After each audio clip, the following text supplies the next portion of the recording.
So God, my gift was loudly speaking, but I was actually deaf and dumb when it comes to the things of the Spirit in me, because I had more time doing church than more time being with Him. Hello guys, I welcome you to Sons and Daughters of Prophet Uebert Angel. If you are new to this channel, please don't forget to subscribe, like, share and comment on our content. In this video, our man of God, His Excellency Ambassador Uebert Angel, was explaining how he was once weak in the spirit. He said that there was a time he was dumb and deaf in the things of the spirit, thinking though he can prophesy, though he can do a lot of things, but he said he was once weak in the spirit. So let's go straight to this video and listen to what our man of God said. God bless you. See you after the video. And whilst you are a prophet like this, there is another dimension of a relationship with God you can get to. Because when you hear God, you can get mistaken to think you are so close to Him, that's why you hear Him, whereas that's just your office. So he you know, if you have a mobile phone that works, it doesn't mean to say you hear a lot. No. It's just your phone is so good and so clear. Yeah. You might be half deaf without knowing, and the telephone is actually on loud volume. Yeah. So God, my gift was loudly speaking, but I was actually deaf and dumb when it comes to the things of the Spirit in me, because I had more time doing church than more time being with Him. Way back in 2008, December of 2008, and it was a time when God was really working with me with regards to a lot of this sedentary body fat that I referred to earlier on. And I was really, really deep in the things of God, just praying, trying to kind of, unclog myself. You talk about self-deliverance. Yeah. You get the point. Getting deep into things and trying to bring myself back by force. As Kenneth Hagin used to say, if you can't start it in the spirit, start up in the flesh, it will wind up in the spirit. So when you see your spirit is in the wrong direction and really, really getting very clogged, and you're trying to get the flesh to force your spirit back there. But you were in a unique position because you recognize that. There's a lot of people that don't recognize it. Yeah, because when you are so busy doing God's work, you think you're actually talking to God. Yes. Because I would go to stadiums, healings would take place, prophecies, God would still speak through me. Yeah. And I would pray that prayer that you would need to pray when you are going to a crusade. Yeah. And then God wanted more time with me. Yeah. And I didn't have more time with Him, but I had more time for Him.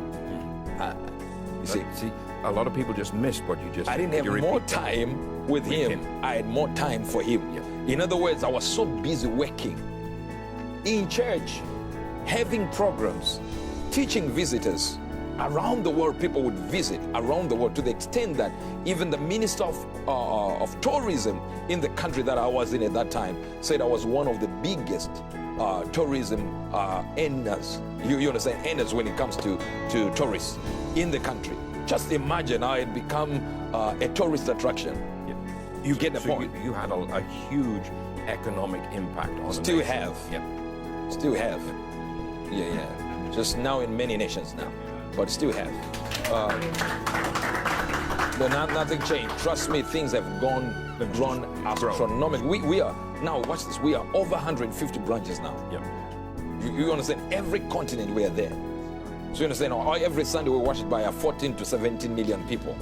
That's not a small thing. It's a big thing. Yes, sir. Now, so it's not that but I wasn't getting those numbers. I was getting a certain number, but I was really, I think, looking back, I think you become big-headed without knowing you're big-headed. Yeah. You get the point. That, so with that in place, I thought, let me bring my flesh, rein in my flesh, and then force myself in the spirit. Yeah. You get the point. I would say, okay, you do this for me.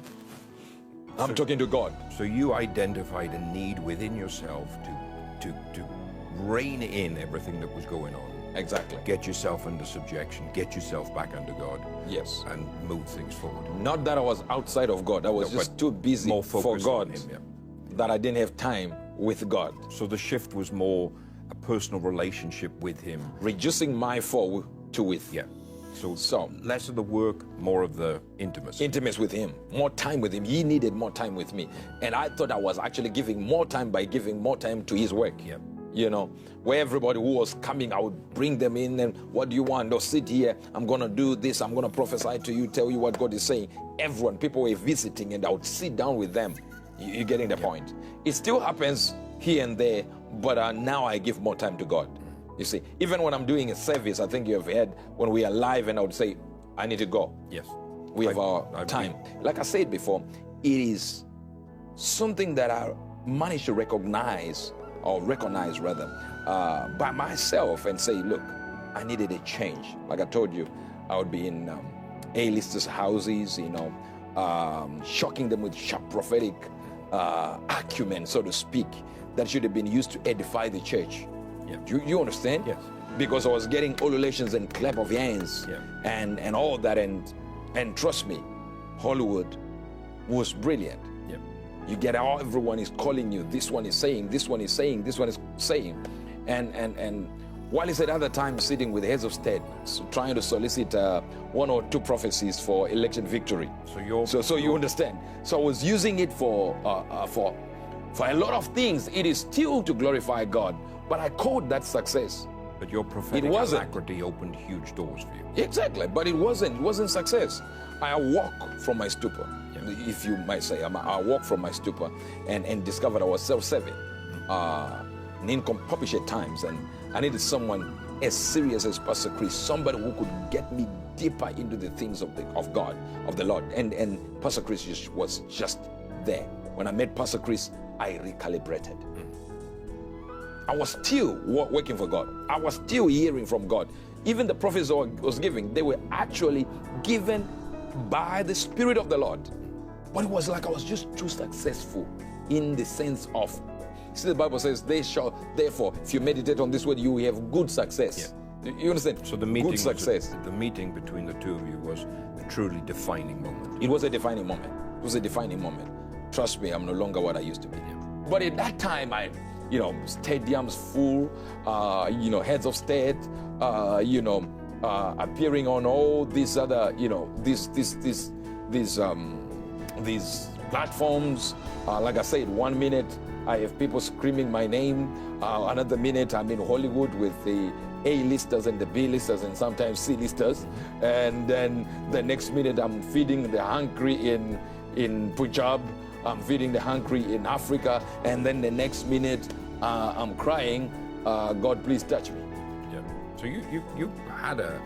It's a roller coaster. I was on a roller coaster.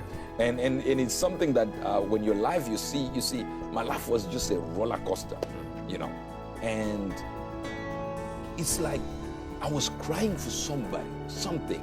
I was at the end of my rope, wanting somebody to cut me loose. Yeah. You understand? Yes, sir. It's like spiritually you can see, you want to make ends meet and nobody's making the ends available to meet. And then you realize, wait a minute, there is a vacuum here. But that vacuum can be fed through the words of the man. Yeah. But I don't have access. Then God blows your mind and says, there is a dispensation. I'm like, what? You mean the dispensation? And there is an apostle for the dispensation? I said, yeah. Then there is an evangelist for the dispensation? Like, yeah.